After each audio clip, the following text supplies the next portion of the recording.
Hey everyone, welcome back to Sports Talk. I'm John Girardi, sports editor here at the Sun-Gazette with Henry Huber as usual.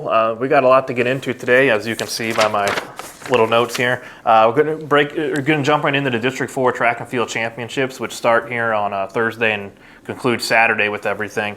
Let's kind of jump in here, Henry. With Williamsport girls, as you mentioned, they have a lot of depth on that team. They took, at the PHAC Championships, they took first place by 40 points, which is pretty impressive for them. Do you think anyone at Districts has the ability to compete with Williamsport's, the depth that they have on this roster? It's really difficult to say. I'd always give Lewisburg a fair shot there.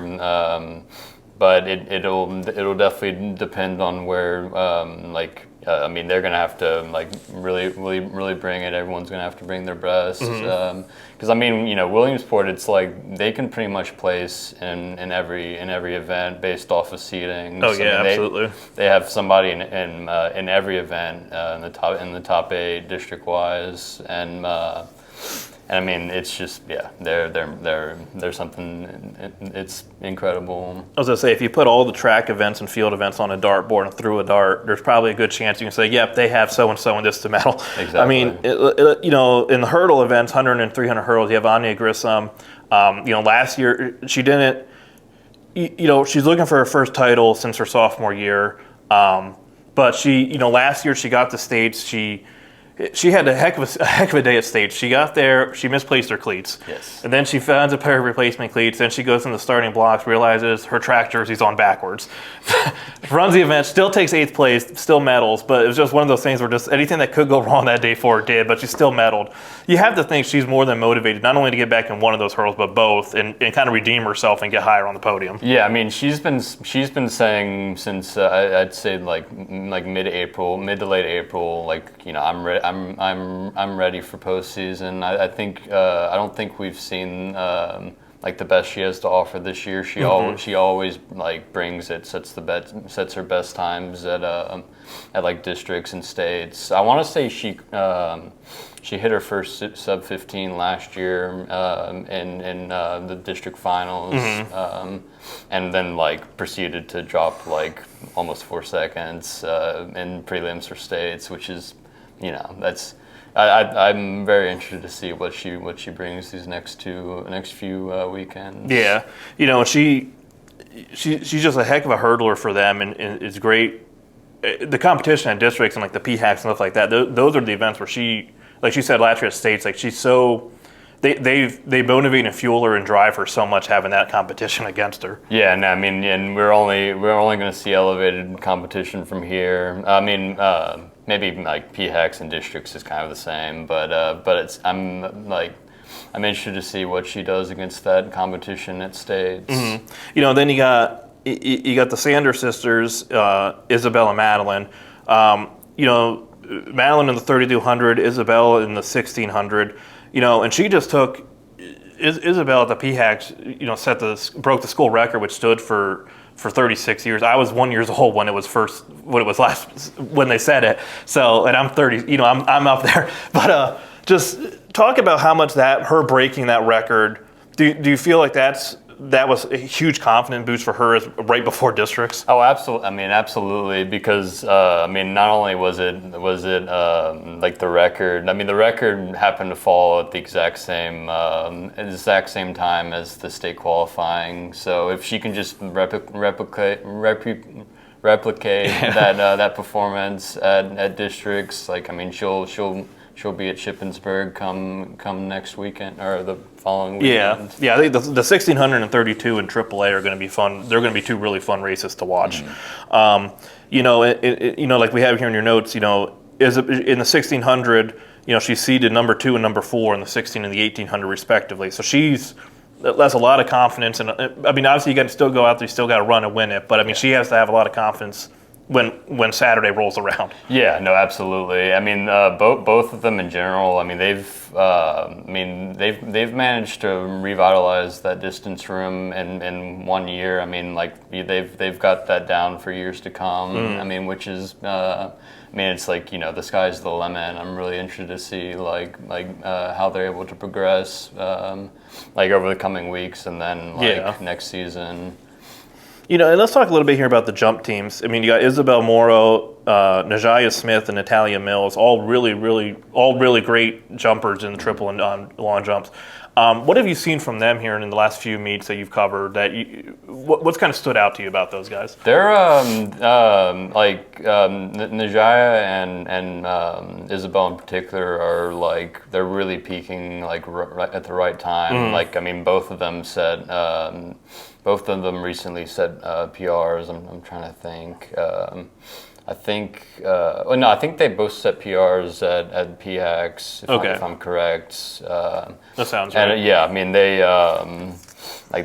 they're approaching. I want to say the 37 and a half, 38 foot range, which is really good for high school girls triple jump. And I mean where their strength, where they don't compete, Natalia Mills fills that hole at long jump and figures to place pretty high there as well. And you got obviously not at the District 4 meet, but at the District 6 meet you'll have, which is today and tomorrow, Tuesday and Wednesday. Lily Hendricks from Central Mountain is going to compete. She's pretty much a shoo-in to win the long and triple jump. She has the best distance in the area. She's held that basically the whole year. No one really comes close to her. I think she's at 38 even in the triple jump, which is just ridiculous. So she'll likely get back to Shippensburg. Last year she medaled in one of the events, just missed out last year. So Hendricks will be one to keep an eye on at Shippensburg when that rolls around. Let's shift here to the Williamsport boys. They lost to Selinsgrove in a dual meet this year at the PHAX. How can they overcome Selinsgrove? Oh, that's it's definitely gonna come down to all of their best pieces, doing peaking. Umar Starks is one that he'll if he can run his best 200 and post his best long jump, he could realistically place, I want to say, top 3 in both. And I mean, he's got a serious shot at winning the district title. You've got a lot of flexibility at sprints as well. Alex DeKosh, Nathaniel Woods, and Umar are.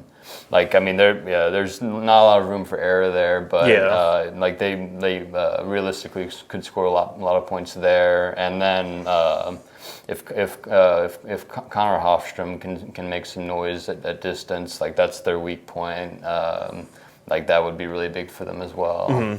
With the sprinters, they have a lot, like you mentioned, Alex DeKosh, Umar Starks, Nathaniel Woods, got a lot of them, and then you got Calder Diakite and Nikise Coleman in the hurdles. They both made states last year. Diakite's number 1 in the 110 hurdle, and Coleman number 1 in the 300. I think those were both really solid hurdlers and runners in terms of those events. I think they likely would be somewhere near the top of that podium. Yeah, no, I mean Calder just hit it the first sub 15 of his career, which I mean there are only I want to say 3 or 4 guys in the entire district that have hit that mark. He figures to be a title contender there, and then Nikise, he ranks number 1 in the 300 hurdles.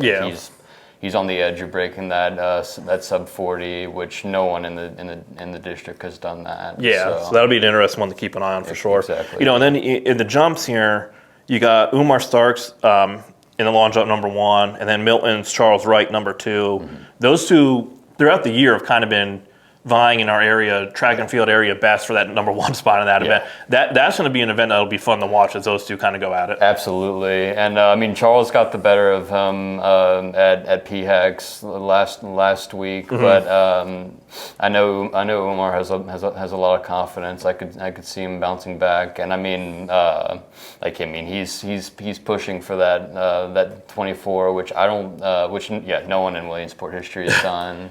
Yeah, so if he can hit that, that'll be quite the milestone. Not only to do that, but also to get gold in the process. Yeah. Let's kind of go here, looking up at Hughesville. I mean, you wrote about him a bunch, but Kylie and Caitlin Temple, the Temple sister at Hughesville, Kylie, I believe it was, is the one that set the milestone, the record there at school record at the PHACs, and that was in the 200 or no? She said it. She said it at a dual meet on Wednesday, but yeah, she broke.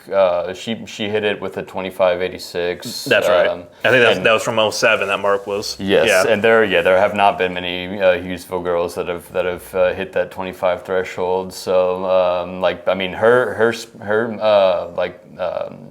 her acceleration in those sprint events, and then utilizing that in the 300 meter hurdles. She's going to be largely impactful in both those events. Yeah, and she. Kind of like we said with Isabel Sanders, I mean, to break that record right on the eve of districts, that's going to be huge for her when she goes to line up in the 200 in the AA race. And, Caitlin, she's been progressing in both the 200 and 400. Mm-hmm. I think both Caitlin and Kylie are both, I think they both have a really solid shot to be third, second, or even first in their respective events. Yeah, no, I mean, I think Caitlin would have to have some she'd really have to drop time, but I mean with the rate she's doing that, especially in the 400. I want to say she's ranked sixth in the district there. I might be mixing that up, but no worries. But yeah, there's absolutely a fair shot they can put up some strong points for Hughesville. And also with Hughesville on the boys' side, I mean, Shea McCusker, heck of a distance runner, number one in the 800 and the 1600. Hughesville historically has had a lot of great distance runners in the past, and I think Shea will be one definitely to keep an eye on in those two races, and I think he can make a really strong push in both of those. Yeah, I mean, he's going to have a decent amount of competition there. So I think that's going to set his motor in motion, and I mean we could see him hit some PRs potentially. Switching here again to gears. At Lewisburg, you have Jonathan Hess and Bailey Espinoza, two really strong runners. Espinoza is only about 2 seconds off from her mom, Ashley Wetzel's mark in the 1600 race. Solid chance she can get that at either districts or states, just with how much time she's been dropping. Yeah, I mean she hit her second 4:56 at PHEX. Dropped about I want to say 0.5. I'd have to look, but I mean she's according to Mile Split, she's exactly a second off of Ashley Wetzel's record, her mom's record. Mm-hmm. So I think if she doesn't break it at districts, there's a really strong chance she does so at states. Mm-hmm. Jonathan Hess, there's been a lot of Hesses at Lewisburg, and he's one that he in his event, those distance races, he's another one that I think can make a strong case in those races too for being high on the podium. Yeah, I mean he's on the doorstep of two program records actually. The 1600 he's I want to say he's about a second off, and then the 400 he is 0.8, which I mean easier said than done. That's his brother's record. Yeah. But we'll see.